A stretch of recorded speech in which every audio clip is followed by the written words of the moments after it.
أعوذ بالله من الشيطان الرجيم.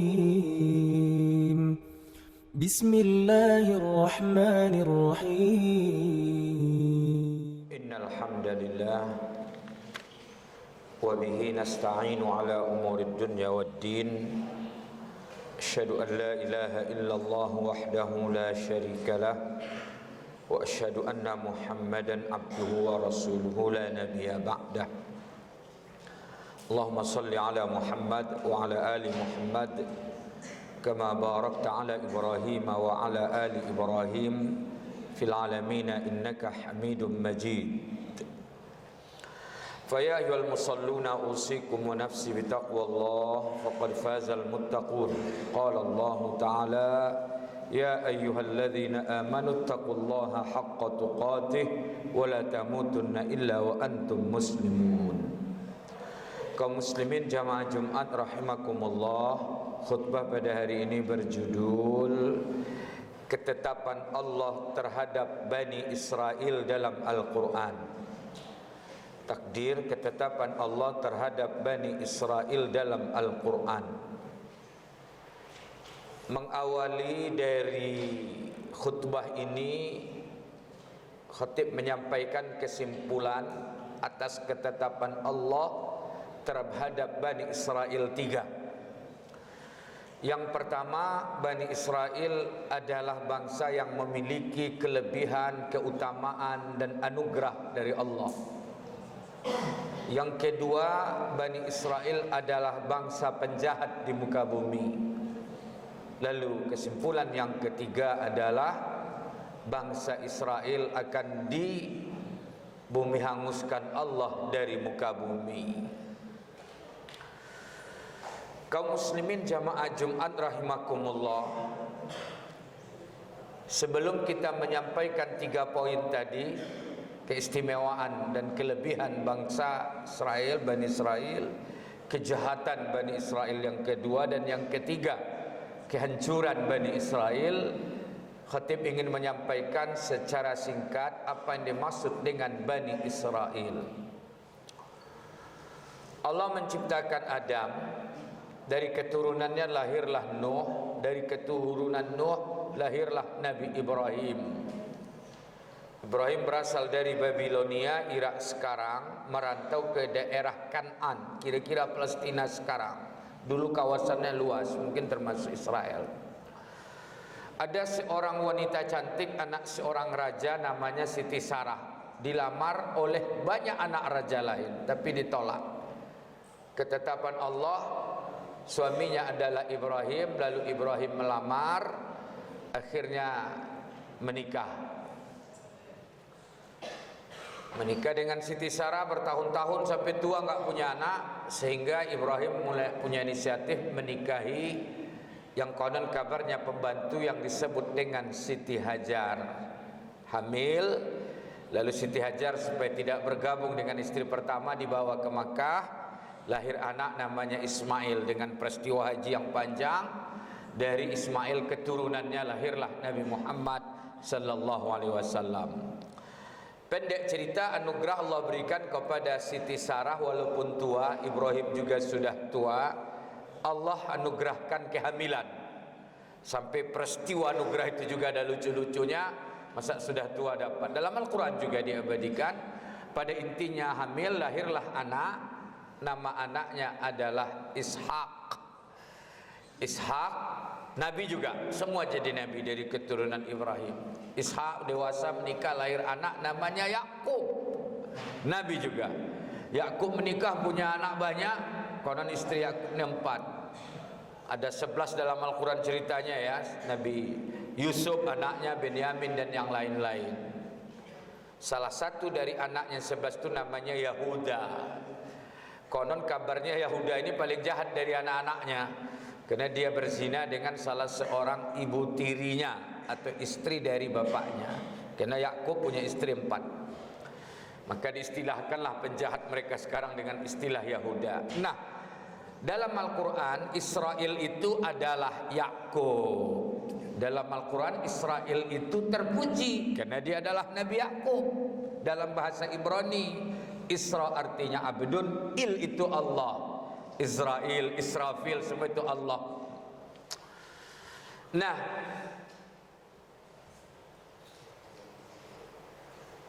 anak cucu keturunan Nabi Yakub inilah yang disebut dengan Bani Israel.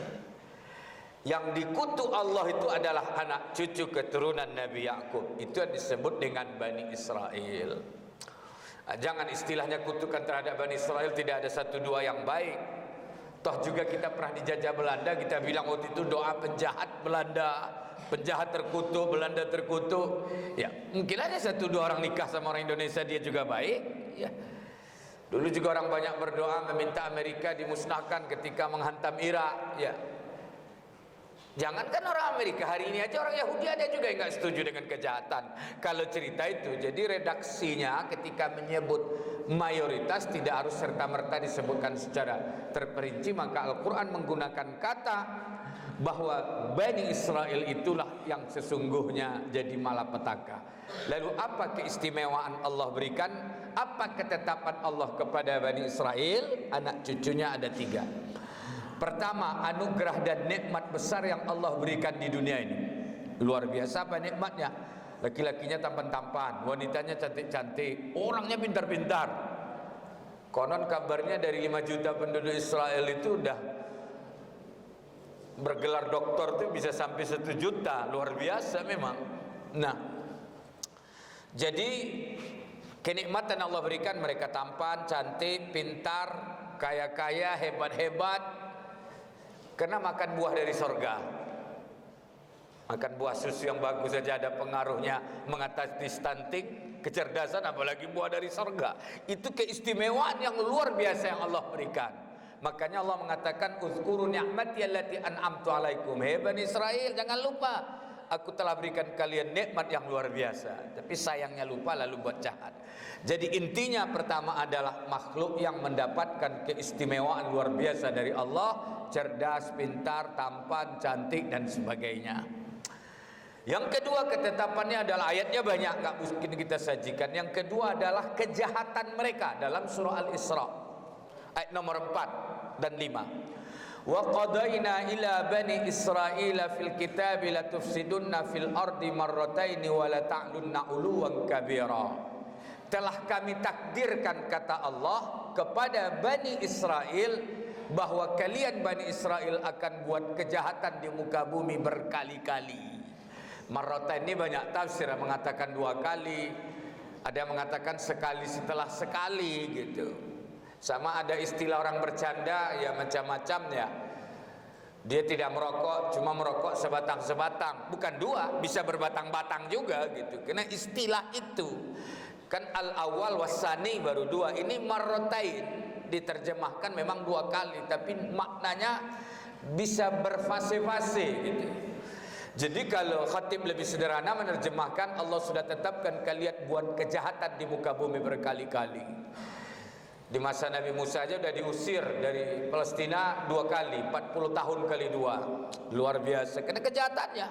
Yang jadi monyet, mereka membunuh Nabi Zakaria, berupaya membunuh Nabi Yahya, melawan Nabi Musa, berupaya membunuh Nabi Isa. Banyak sekali kejahatan. Itu belum lagi di masa Nabi Muhammad.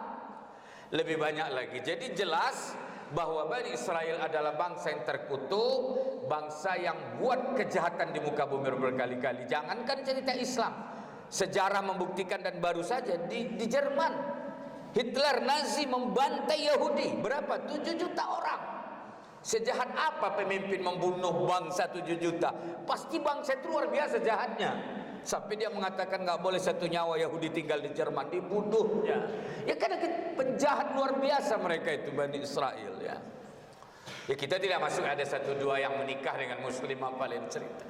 Jadi itu Nazi saja, apalagi di Palestina itu sudah berapa kali. Itu yang pertama mengusir dari Palestina itu adalah Nabi Umar Ibn Al-Khattab. Nah, intinya kejahatan mereka banyak, luar biasa. Maka masuklah pada ayat nomor 5, fa idza jaa dalam surah Al-Isra tadi ayat nomor 4, Nomor 5, fa idza jaa wa'du ulahuma ba'asna 'alaikum ibadan lana uli ba'sin syadidin fajasu khilalad diyar wa kana wa'dan maf'ula. Ini yang ketiga, kehancuran mereka. Apabila telah datang janji salah satu dari sekian kali kehancuran mereka, ba'asna 'alaikum ibadan lana, Allah akan utus hamba-hamba. Itulah komitmen hamba-hamba yang beriman, uli ba'sin syadid, yang punya kekuatan materi, kekuatan fisik, kekuatan senjata, kekuatan intelektual. Fajasu khilalad diyar, lalu mereka usirlah Yahudi dari Palestina. Di masa sebelum Nabi Muhammad, Musa sudah pernah diusir 2 kali 40 tahun. Lalu di masa Nabi Muhammad mengusir di Madinah, mereka lari ke daerah Kan'an, Palestina, Umar yang usir. Sekitar 30-40 tahun setelah wafat Nabi. Bayangkan diusir Umar, tidak satu nyawa pun Yahudi di Palestina. Lari ke Eropa, lari kemana-mana. Itu berapa? Baru masuk lagi kapan? Tahun 1900. Umat Islam sudah melemah, akhirnya masuk, beli tanah, terjadi transaksi. Hanya 48 tahun berdirilah negara Israel. Nah, masuklah pada ayat yang selanjutnya. Allah mengatakan, "Summa radatna lakumul karrah." Kemudian kami beri kalian masuk kembali. Permainan bola itu kalian miliki lagi. Tidak hanya masuk, wa amdatnakum bi amwalin wa banina wa ja'alnakum aksara nafira. Kami beri lagi kalian harta yang banyak, keturunan yang hebat, yang kuat. Silahkan. Tapi ingat kata Allah, in ahsantum ahsantum li anfusikum. Jadi bolak-balik ini ke Palestina ini. Ini peristiwa yang hari ini bukan peristiwa terakhir. Ini sampai hari kiamat. Berkali-kali berarti. Nah, mungkin hanya 2 kali, cerita kiamat masih panjang. Kemudian mereka kata Allah masuk lagi, berikan Allah harta, anak, kekuatan. Tapi ingat, berbuat baik. In ahsantum ahsantum li anfusikum. Kalau kalian berbuat baik, kulanjutkan kebaikan itu. Tapi ingat, wa in asatum falaha. Kalau kalian tetap berbuat jahat seperti yang mereka lakukan hari ini, Allah akan turunkan lagi hamba-hamba yang kuat akan mengusir mereka. Sehingga banyak prediksi nih, kejahatan mereka ini sudah puncaknya, mereka akan habis kalau hitungan tahunnya 2027. Ada seorang tokoh namanya Ahmad Yasin, pendiri Hamas, pendiri Universitas Islam Gaza, dia prediksi 2027 mereka habis. Bagaimana penyebabnya wallahu a'lam. Semua bisa terjadi. Dulu tahun 90 ada Yugoslavia yang membantai negara-negara Islam sekelilingnya. Apa yang terjadi? Hari ini Yugoslavianya punah, yang muncul malah negara-negara Islam sekeliling. Itu gak bisa dipikirkan, itu adalah bagian dari otoritas dan kekuasaan Allah. Kapan wallahu a'lam? Itu pasti terjadi, cuma masalah waktu. Nah, kapan nih wallahu a'lam? Tapi ditutup dalam satu hadis, lan taqumas saah, tidak akan terjadi kiamat hatta yuqatilal muslimunal yahud, sampai orang muslim perang dengan Yahudi. Fayaqtulul muslimunal yahudiyah, lalu muslim membantai Yahudi. Itu teksnya. Fayakhtabiul yahudu min wara'il hajari wasyajar. Yahudi berondong bersembunyi di belakang batu dan pohon. Fayaqul hajar wasyajar, berkatalah batu dan pohon, ya muslim, ya Abdullah, ta'al, mari sini. Hadza yahudiyun khalfi, ini Yahudi sedang bersembunyi di belakangku, kata batu dan pohon, illa syajaratal yarqad, kecuali pohon yarqad. Hadis ini tidak diimani umat Islam tanda kutip, tapi diimani oleh orang Israel. Kenapa? Mereka menanam pohon yarqad ini hampir di setiap rumah. Kapan ini terjadi wallahu a'lam, tapi pada puncaknya tidak akan terjadi kiamat sampai kutukan Allah terhadap Bani Israel dan Bani Israel itu punah. Dan insya Allah orang Kristen yang lain masuk Islam. Maka pertarungan hebat nanti di akhir zaman sebelum kiamat, dan itu bisa mulai ratusan ribuan tahun lagi, adalah kemenangan bagi umat Islam. Maka Yahudi musnah dari kehidupan. Tidak umur kita, tidak umur anak cucu kita, tapi kebangkitan adalah umur bangsa dan umat itu sendiri. Barakallahu li wa lakum fil Qur'anil Karim, wa nafa'ani wa iyyakum bima fihi minal ayati wa dzikril hakim. Fastaghfiru fa ya fawzal mustaghfirin wa ya najatat taibin.